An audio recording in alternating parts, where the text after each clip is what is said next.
Di sebuah desa di lereng bukit yang dikelilingi hutan yang sangat lebat, terdapat sebuah sumur tua yang sudah lama tidak digunakan oleh warga. Sumur itu bekas peninggalan zaman Belanda, dan sumur itu dikenal dengan nama sumur berdarah.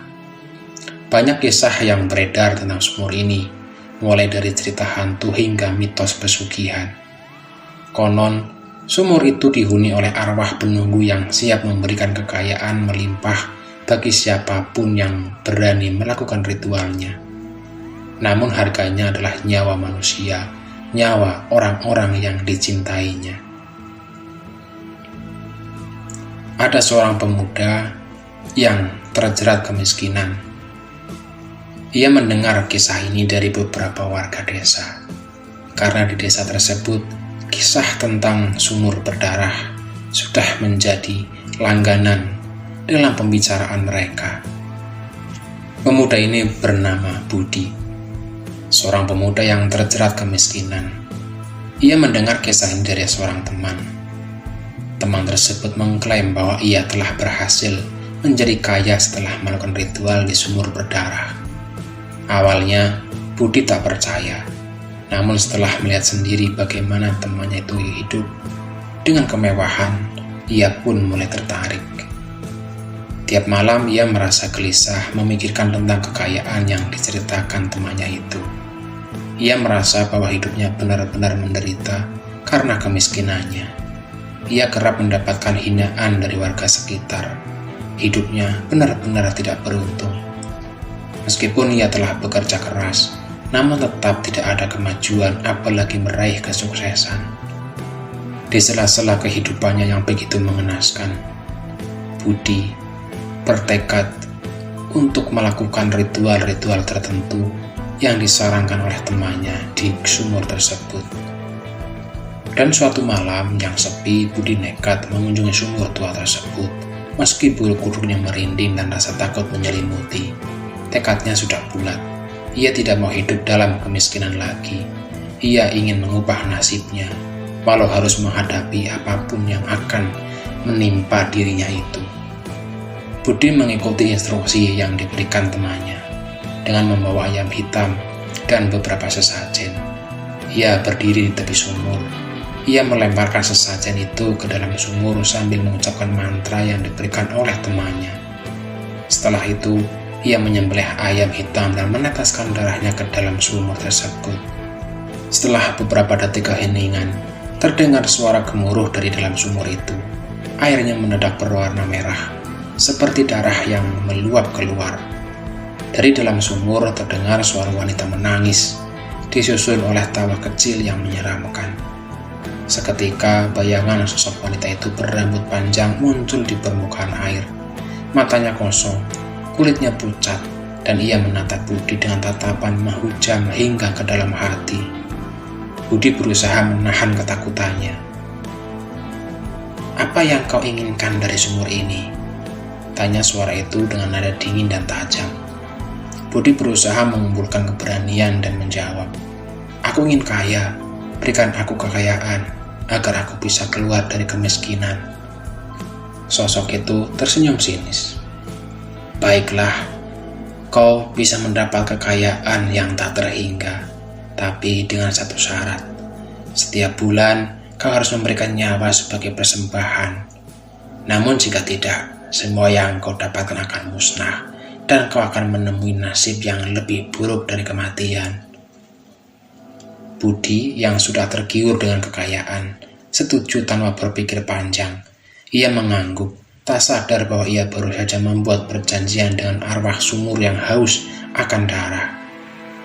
Setelah ritual selesai, Budi pulang ke rumah, dan di keesokan harinya, Budi didatangi oleh beberapa temannya yang mengajak berbisnis.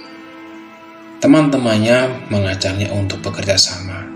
Ia berbisnis di bidang properti. Namun Budi masih enggan untuk menerimanya. Budi berharap ia bisa mendapatkan pekerjaan atau penghasilan yang lebih baik. Dan di malam harinya, Budi pun merasa kaget. Budi menemukan uang di tempat-tempat yang tak terduga. Uangnya ia gunakan untuk modal usaha. Ia berjualan bakso keliling. Dalam sehari ia mampu menjual ratusan porsi sampai ia kewalahan dan ia memutuskan untuk membeli kios di pinggir jalan. Merekrut beberapa orang untuk membantunya berjualan bakso.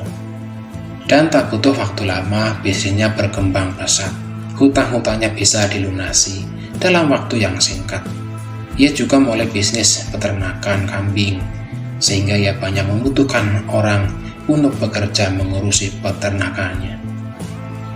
Dengan penghasilan yang sangat besar, ia dan keluarganya mulai menikmati kehidupan yang lebih baik. Orang-orang di desa pun heran melihat perubahan nasib Budi yang begitu cepat.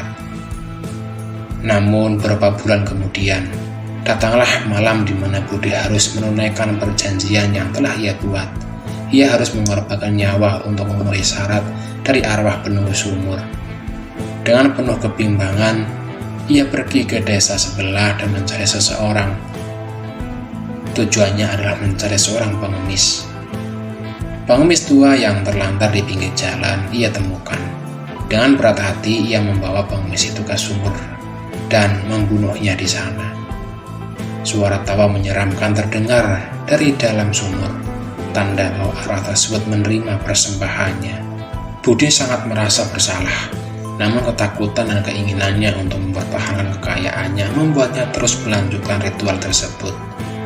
Setiap bulan, setiap kali ia mulai merasa damai, bayangan sosok arwah sumur itu selalu menghantui pikirannya. Tatapannya kosong, dan tawa menyeramkan arwah tersebut terus terdengar di kepalanya, seakan mengingatkan Budi akan harga yang harus ia bayar. Tahun demi tahun berlalu, dan Budi hidup dalam ketakutan. Ia telah mengorbankan banyak nyawa demi memenuhi syarat perjanjiannya itu.